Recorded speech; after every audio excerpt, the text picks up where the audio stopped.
কর্মী হত্যা হবে আর আরেকদিকে ধৈর্যের উপদেশ, দুটি একসাথে চলতে পারে না। তারা আমরা গতকালকে বাড়িতে গিয়েছিলাম, তাদের আত্মচিৎকার আমরা শুনেছিলাম।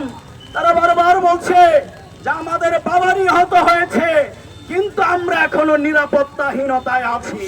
একজন মসজিদের ইমামকে ঈদের আগে পিটিয়ে হত্যা করা হলো, আপনারা এখনো কাউকে গ্রেফতার করতে পারলেন না।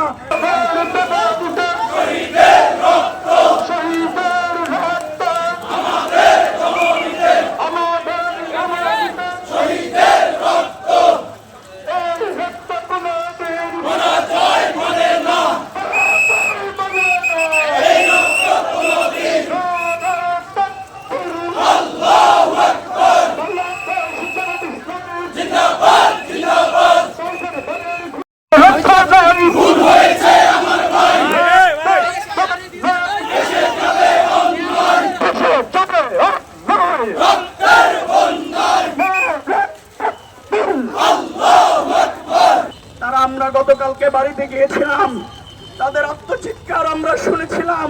তারা বারবার বলছে যে আমাদের বাবা নিহত হয়েছে, কিন্তু আমরা এখনো নিরাপত্তাহীনতায় আছি, কারণ খুনিরা এখনো তাদের বাড়ির আশপাশে ঘোরাফেরা করে। আমরা প্রশাসনকে বলবো, এত বড় ন্যাক্কারজনক ঘটনা, একজন মসজিদের ইমামকে ঈদের আগে পিটিয়ে হত্যা করা হলো, আপনারা এখনো কাউকে গ্রেফতার করতে পারলেন না, এর তীব্র নিন্দা প্রতিবাদ জানাচ্ছি। তাই সংগ্রামী বন্ধুগণ, আমরা লক্ষ্মীপুরের শান্তিপূর্ণ পরিবেশ চাই, কিন্তু আমাদের ধৈর্যের পরীক্ষা কর্মীকে হত্যা করে কেউ নেবেন না। একদিকে কর্মী হত্যা হবে আর আরেকদিকে ধৈর্যের উপদেশ, দুটি একসাথে চলতে পারে না। আমরা এখনো আমাদের কর্মীদেরকে বলবো, গতকালকে এই মামলাটি রুজু হয়েছে, আমরা মনে করি 24 ঘন্টা নয়, কয়েক ঘন্টার মধ্যেই এই সন্ত্রাসীদের গ্রেফতার করতে হবে।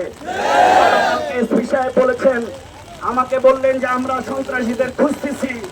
আমি বললাম, আপনারা সেই পুলিশে তো গত 15 বছর আমরা যেখানেই থাকতাম আমাদেরকে ধরে নিয়ে আসতে পারতেন, এখন কেন আপনারা পারেন না আমাদের?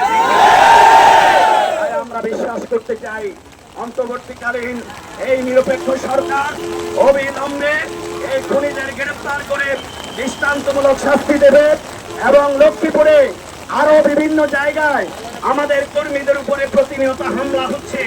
আমরা বলি, এই হামলা, এই ধমক, এই চক্ষুরাঙ্গানি বন্ধ করতে হবে। আমরা সহাবস্থানের রাজনীতিতে বিশ্বাস করি, শান্তিপূর্ণতার রাজনীতিতে বিশ্বাস করি। ডাক্তার শফিকুর রহমানের নেতৃত্বে এই বিপ্লব উত্তর বাংলাদেশে থানা পাহারা দেয়া, শহীদের পরিবারের পাশে যাওয়া, মন্দির পাহারা দেয়া আমরাই তো করেছিলাম। সুতরাং শান্তির নজির, সহাবস্থানের নজির আর কেউ দৃষ্টান্ত জামাত ইসলামী ছাত্র শিবিরের মতো স্থাপন করার নজির নেই। তাই সংগ্রামী বিক্ষুব্ধ কর্মী ভাইরা, আপনারা আজকে এই বৃষ্টিতে ভিজে আমরা আজকে আবার প্রমাণ করেছি আমাদের ভাই রক্ত ঝরেছে। এই খুনিদের গ্রেফতার না হওয়া পর্যন্ত আমরা রাজপথে থাকবো।